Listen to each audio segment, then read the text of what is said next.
तो चलिए शुरू करते हैं आज का नया टॉपिक प्रकाश। प्रकाश क्या होता है, आप जानते हैं कि प्रकाश हमारे जीवन के लिए बहुत ज़्यादा महत्वपूर्ण है। ठीक है, बहुत सारे तरीकों से प्रकाश हमारे काम आता है।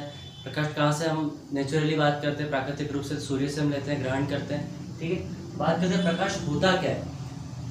प्रकाश एक प्रकार की ऊर्जा होती है जो विद्युत चुंबकीय तरंगों के रूप में संचालित होती है। आपको ये लाइनें याद रखनी पड़ेगी कि प्रकाश किस तरंगों के माध्यम से आती है, विद्युत चुंबकीय तरंगें। मतलब कि इसको आने जाने के लिए किसी भी माध्यम की आवश्यकता नहीं होगी। जहाँ पे माध्यम की आवश्यकता नहीं होती है उसको हम बोलते हैं विद्युत चुंबकीय तरंगे। ठीक है, प्रकाश की गति की बात करते हैं, जो मेन फैक्ट है उसके बारे में बात करनी है हमको, ज़्यादा डीप में नहीं जाना होना है, चैप्टर अपने आप में बहुत बड़ा है। ठीक है, प्रकाश की गति की बात करते हैं हम, तो निर्वात में वैक्यूम में इसकी स्पीड जो होती है वो 3 × 10⁸ मीटर पर सेकंड होती है। यूनिट आपको बहुत संभल के इस्तेमाल करनी है यहाँ पे। ठीक है, कभी कभी सेंटीमीटर पर सेकंड दे देता है या किलोमीटर पर आवर दे देता है, तो आपको 3 × 10⁸ क्या आपकी मीटर पर सेकंड होती है। ठीक है, निर्वात में भिन्न भिन्न अगर हो गए आपके, ठीक है, मीडियम होंगे, माध्यम होंगे, तो उसमें क्या होगी, प्रकाश की गति बदलती रहेगी। लेकिन आपको निर्वात में याद रखना है। सूर्य की किरणें पृथ्वी पर आने में कितना समय लगाती है, ये प्रश्न भी आ सकता है। ठीक है, तो ये भी इंपॉर्टेंट पॉइंट है कि सूर्य की किरणें पृथ्वी पर आने पे कितना समय लगाएंगी, तो आपको पता होना चाहिए 499 सेकंड लगाती है। ठीक है, कितने, 499 सेकंड, जिसको अगर मिनट और सेकंड में बदलेंगे कितना होगा, 8 मिनट और 19 सेकंड में बदल देते हैं। ये क्या डायरेक्ट कि ये मेरा सूर्य है, ये मेरी पृथ्वी है, और सूर्य से पृथ्वी पे जो आ रही है डायरेक्ट, तो इसमें कितना टाइम लग रहा है, 499 सेकंड लग रहे हैं। आई समझ में बात। लेकिन अगर यही सूर्य, ठीक है, सूर्य क्या कर रहा है, चंद्रमा पे किरणें गिरा रहा है और इससे परावर्तित होकर कहाँ आ रही है, हमारी पृथ्वी पे। ये हमारा क्या है, पृथ्वी, ये हमारा चंद्रमा, और ये हमारा सूर्य। ठीक है, सूर्य से अगर सीधी पृथ्वी पे आएंगे कितना समय लगता है, 499 सेकंड, 8 मिनट 19 सेकंड। ठीक है, लेकिन अगर सूर्य की किरणें पहले चंद्रमा पे गिरे और चंद्रमा से परावर्तित होकर पृथ्वी पे आए तो मात्र 2.19 सेकंड लगता है। ठीक है, तो कभी कभी लगता है कि यार ये लंबा रास्ता तो ज्यादा हो सकता है समय, ऐसा कुछ नहीं होता, इसका समय और कम होता है, 2.19 सेकंड। यहाँ लिख दिया मैंने, चंद्रमा में से परावर्तित होकर आने वाले किरणों के समय 1.28 सेकंड। ठीक है, 9 नहीं है, 8 कर दो। ठीक है, लगभग बराबर ही है। चलो अब बात करते हैं प्रकाश के विभिन्न वर्ग। अलग अलग कैटेगरी होती है प्रकाश की। कि पहले डिफाइन कर लेते हैं कि प्रकाश किन वस्तुओं से आर पार निकल सकता है, किन से नहीं निकलता है, कौन प्रकाशशील वस्तु है, कौन प्रकाशशील वस्तु नहीं है, उसके बारे में थोड़ी सी बातें करते हैं। सबसे पहला है प्रदीप्त वस्तु। प्रदीप्त वस्तु ऐसी वस्तु होती है जो खुद क्या करती है, प्रकाश को उत्पन्न करती है। ठीक है, जैसे सूर्य, तारे। ठीक है, ये सब क्या करते हैं, खुद अपनी प्रकाश को उत्पन्न करते हैं। वे वस्तु है जो स्वयं के प्रकाश से प्रकाशित होती हैं। दे दिया है यहाँ पे सूर्य, विद्युत बल्ब होते हैं आपके, ये सब क्या खुद से जलते हैं और खुद प्रकाश क्या करते हैं, देते हैं। दूसरा अदीप्त वस्तु, उल्टी बात हो जाएगी। ये क्या करते हैं, स्वयं देते हैं, तो ये क्या करेगा, दूसरों की वस्तु जो प्रकाश होगा उसका इस्तेमाल करके खुद को क्या करेंगे, विजिबल बनाएंगे, दृश्य बनाएंगे। ठीक है, उसको जब कोई वस्तु दूसरे वस्तु के प्रकाश से प्रकाशित होती है, खुद जब क्या करती है, प्रकाशित होती है दूसरे प्रकाश से, तो उसको क्या बोलते हैं, हम अदीप्त वस्तु बोलते हैं। जैसे कि आप मुझे देख पा रहे हैं, तो किन कारणों से देख पा रहे हैं, बल्ब से लाइट निकल रही है, मेरे पे गिर रही, टकरा रही है, और इसके कारण आप मुझे देख पा रहे हैं, तो मैं कैसा हूँ, अदीप्त वस्तु। लेकिन बल्ब क्या है, हमारी प्रदीप्त वस्तु है। ठीक है, फिर बात करते हैं पारदर्शी वस्तुओं की बात करते हैं। तो आप सब जानते हैं पारदर्शी का मतलब होता है ट्रांसपेरेंट, किसी की भी आर पार हम देख सकेंगे, उसको क्या बोलते हैं, पारदर्शी वस्तु है। जब वस्तु से किरण आर पार निकल जाती है उसे पारदर्शी वस्तु कहते हैं। एग्जाम्पल की बात करें, उदाहरण की कांच होता ही हमारा, जानते हैं सभी। अपारदर्शी उल्टा हो जाएगा, जिसमें से किरणें क्या होंगी, आर पार ना निकल पाएंगी। जब वस्तु में किरणें आर पार नहीं निकल जाती हैं तो क्या होता है, इसको क्या बोलते हैं, हम अपारदर्शी कहते हैं। अब कुछ भी उदाहरण ले सकते हैं, एक पेन है, पेन के आर पार जा रही क्या किरण, नहीं जा रही। कॉपी ले लो, पेन ले लो, धातु होती हैं, लकड़ियाँ होती हैं, तो ये सारी कैसी अपारद वस्तु है। लास्ट में आता है पारभासी वस्तु है। अब ये क्या होता है, इन दोनों के बीच का होता है, ना तो ये पूरी तरीके से पारदर्शी है, ना ही अपारदर्शी है। ठीक है, इसको बोलते हैं पारभासी वस्तु है। मतलब कि कुछ अंश जो होगा प्रकाश का वो निकल जाएगा और बाकी कुछ अंश क्या रह जाएगा, प्रकाश का किरणें क्या होंगी, नहीं निकल पाएंगी। तो जब किसी वस्तु से मात्र प्रकाश का एक अंश गुजरे तो उसे क्या कहते हैं, हम पारभासी वस्तु कहते हैं। आप घर पे करना चाहे देख सकते हैं, तेल लगा हुआ जो कागज होता है उसके आर पर निकालेंगे रोशनी तो पूर्णतः रूप से जो भी रोशनी है किरणें हैं वो नहीं निकल पाती है, कुछ अंश ही उसका निकल के आगे की ओर बढ़ता है। तो ये हो गया कुछ बेसिक बात। अब आगे हम नियमों की बात करेंगे, ठीक है। रिफ्लेक्शन रो क्या है आपका, ठीक है, और आगे से बहुत सारे लेंसेज वगैरह आने वाले हैं, कांच वगैरह मिरर आने वाले हैं, उसके बारे में पूरी चर्चा। तो अब बात करते हैं हम प्रकाश का परावर्तन और प्रकाश का अपवर्तन, ठीक है। Reflection of light and refraction of light, दोनों टॉपिक मैंने साथ में ले लिए ताकि इजीली समझ में आ जाए, अलग अलग आपको थोड़ा सा दिक्कत आ सकती है, ठीक है। साथ में पढ़ लेंगे तो पता चल जाएगा क्या हो रहा है, ठीक है। हम पहले पढ़ेंगे परावर्तन। परावर्तन का होता मतलब क्या है कि कोई भी एक सतह होगी, ठीक है, ये क्या हमारी सतह है और ये हमारा क्या दूसरा माध्यम, मतलब दो माध्यम हो गए, एक तो ये माध्यम हो गया और एक सतह वाले माध्यम हो गया। तो कोई भी किरण आएगी वो क्या करेगी, सतह पे टकराएगी, ठीक है, और टकरा के उसी माध्यम की ओर वापस क्या हो जाएगी, लौट जाएगी। तो उसको हम क्या बोलते हैं, रिफ्लेक्शन या फिर परावर्तन, ठीक है। कांच में भी क्या होता है, लेजर लाइट मारना, टॉर्च मारना, टकरा के लाइट क्या होती है, वापस आती है। कारण क्या है, उसमें क्या हो रहा है, परावर्तन हो रहा है, ठीक है। तो इसको और अच्छे से समझते हैं। जो आने वाली रहेगी, ठीक है, जहां से भी लाइट आ जाएगी, मान लीजिए यहाँ पे आपने क्या किया, टॉर्च जला रखी है, ठीक है, तो यहाँ टॉर्च है, सूर्य है, जो भी आप मानना चाहो, यहाँ जो लाइट आएगी जिसी भी केंद्रित सोर्स से, ठीक है, तो वो वहां से आने वाली लाइट को क्या बोलेंगे, आपतित किरण, इंग्लिश में बोलते हैं इंसिडेंट रे, ठीक है। इसको आई से बताऊंगा मैं, इंसिडेंट रे को किससे बताऊंगा, आई से, ठीक है। फिर जो यहाँ से टकरा के वापस चली जाएगी उसी माध्यम में, उसको मैं बोलूंगा परावर्तित किरण, मतलब कि रिफ्लेक्ट होके वापस चलेगी, परावर्तित होके वापस लौट गई, उसको बोलूंगा परावर्तित किरण, जिसको बोलते हैं रिफ्लेक्टेड रे। इसको मैं आर से दिखाऊंगा, ठीक है। ये हमारा है अभिलंब किरण या अभिलंब, ठीक है। अभिलंब का मतलब होता है एक नॉर्मल बना रखा है किसी भी सतह पे परपेंडिकुलर, ठीक है। कोई भी सतह होगी और उसके क्या होगी, अभिलंब कोई ना कोई एक लाइन रेखा आएगी, तो अभिलंब रेखा बना दी मैंने, जिसको बता दिया है एन से मैंने, ठीक। अब होता क्या है, पहले हम पढ़ लेते हैं। जब कोई प्रकाश की किरण एक माध्यम से चलकर दूसरे माध्यम की सतह से टकराती है, एक माध्यम चल के दूसरे माध्यम की सतह से टकराती है, टकरा कर वापस उसी माध्यम में लौट जाती है, लौट के जाती है, ठीक है, उसी माध्यम में, तो इस घटना को प्रकाश का परावर्तन कहते हैं। पहली बात समझ में आ गई कि कोई भी क्या होगी, किरण आएगी किसी सतह से टकराएगी और उसी माध्यम में लौट जाएगी, तो उसको बोलते हैं प्रकाश का परावर्तन, ठीक है। एक बात समझ में आ गई। अब दूसरी बात करते हैं परावर्तन के नियम।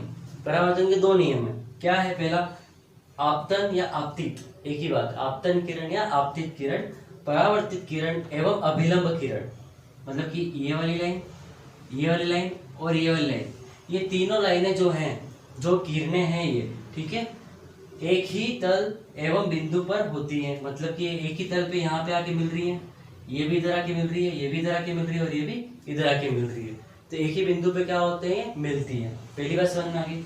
दूसरी बात क्या की इसने, कि जो भी मेरा क्या अभिलंब से लेके जो आपतित किरण के बीच का जो कोण होगा, ठीक है, इसको बोलता हूं मैं आपतित कोण। आपतित किरण का कोण क्या होगा, आपतित कोण।